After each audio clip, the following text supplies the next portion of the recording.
Con su venia, Adelante. diputada presidente. Doctor José Antonio González Anaya, sea bienvenido. El Movimiento Ciudadano observamos una de las crisis más grandes de la historia de México. Los niveles de pobreza son injustificables, como se reconoció en este mismo pleno la semana pasada durante la comparecencia del secretario de Desarrollo Social.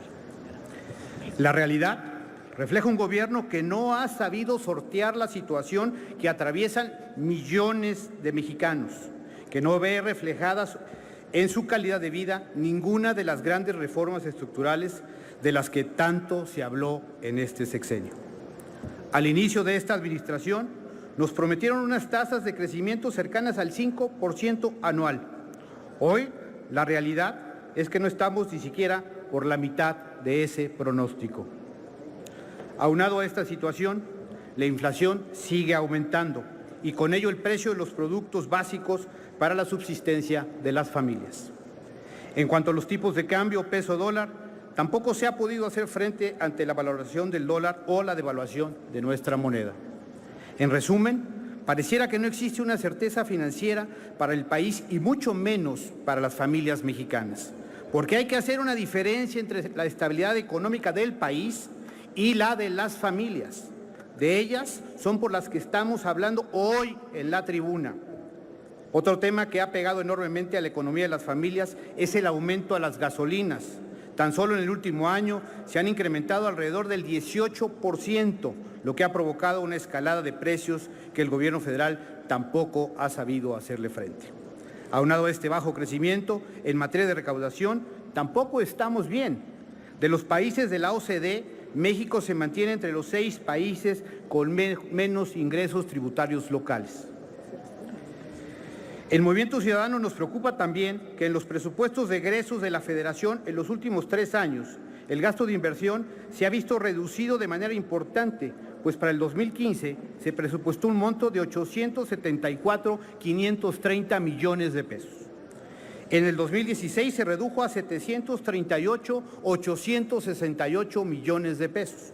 Y para el 2017 se redujo aún más, para quedar en 558,657 millones de pesos, es decir, 48% menos en términos reales que en el 2015. Señor secretario, me permito referir las palabras que en abril de 2014 expresó el presidente Peña Nieto en la presentación del Plan Nacional de Infraestructura. A mayor y mejor infraestructura, hay más oportunidades de atraer inversiones y generar empleo y mejorar el ingreso de las familias. Ante este panorama, queremos consultarle de manera directa, señor secretario, ¿cuáles fueron los factores para tener un crecimiento tan bajo? ¿Por qué no se cumplió con la promesa del crecimiento del 5%? ¿Es cuánto, señor secretario? Para dar respuesta, tiene la palabra el ciudadano José Antonio González Anaya, secretario de Hacienda y Crédito Público, hasta por 2 minutos.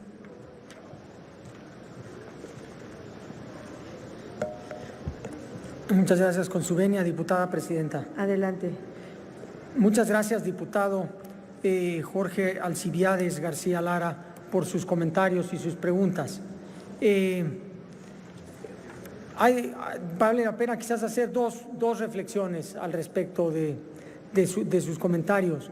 Uno es el bajo crecimiento y sí, quisiéramos crecer más. Es, como lo comenté en mi intervención inicial, el crecimiento de 2.5 es un crecimiento sólido, ha sido un crecimiento sostenido y constante, pero no es el crecimiento al que aspiramos y al que quisiéramos tener. Una buena parte de esta explicación tiene que ver con el entorno externo.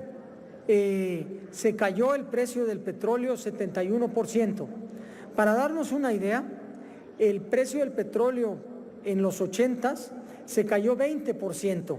Y eso se tradujo en una contracción de la economía de 5%. A principios del 2000 se cayó 31% y la economía se contrajo 3%. En el 2008 y 2009 se cayó a la mitad y la economía se contrajo casi 9%.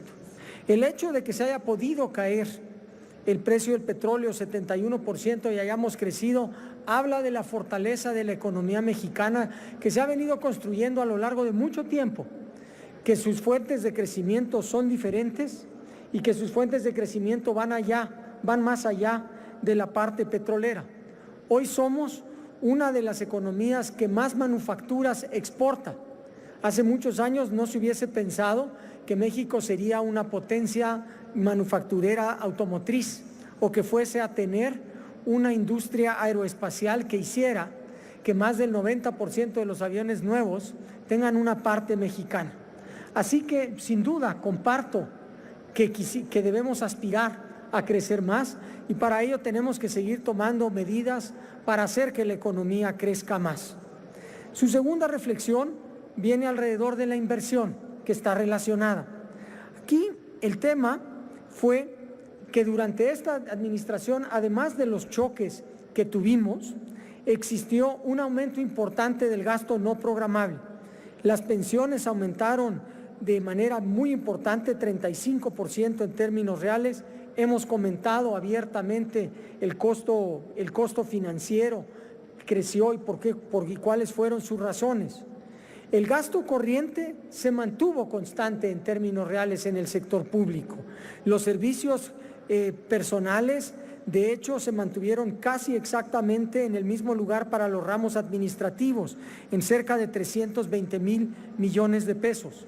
Sin embargo, todo esto no fue suficiente y lo que ocurrió alrededor de la inversión fue que se redujo la inversión, pero la fuente de la reducción de la inversión viene precisamente del sector petrolero. Y esto ocurrió no solo en Pemex, sino en todas las empresas petroleras del mundo, porque el precio del petróleo se cayó. Así que hacia adelante hemos venido buscando recuperar la inversión en Pemex y se tratará de que la inversión en Pemex hacia adelante aumente y en todo el sector energético aumente y eso también logre materializar mayores fuentes de crecimiento. Muchas gracias, diputada presidenta. Para hacer comentarios tiene la palabra el diputado Jorge Alcibiades García Lara, del Grupo Parlamentario de Movimiento Ciudadano, hasta por 2 minutos.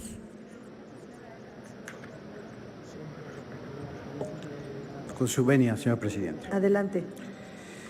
Señor secretario, con base al Centro de Estudios de las Finanzas Públicas de la Cámara de Diputados, entre el 2009 y 2017, el gasto de inversión bajó en un 4% anual en términos reales, mientras que el gasto corriente del Gobierno federal aumentó en este mismo periodo de tiempo en 2.8%.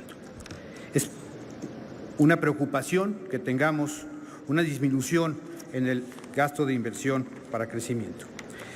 Quiero aprovechar, señor secretario, esta tribuna a nombre de los diputados de Movimiento Ciudadano, a nombre de todos los bajacalifornianos, porque su servidor es diputado federal por Baja California, para pedirle, por favor, que su apoyo y compromiso total para resolver el tema de la garita Mexicali-Río Nuevo, proyecto que se vio afectado en su presupuesto con una reducción de 280 millones de pesos.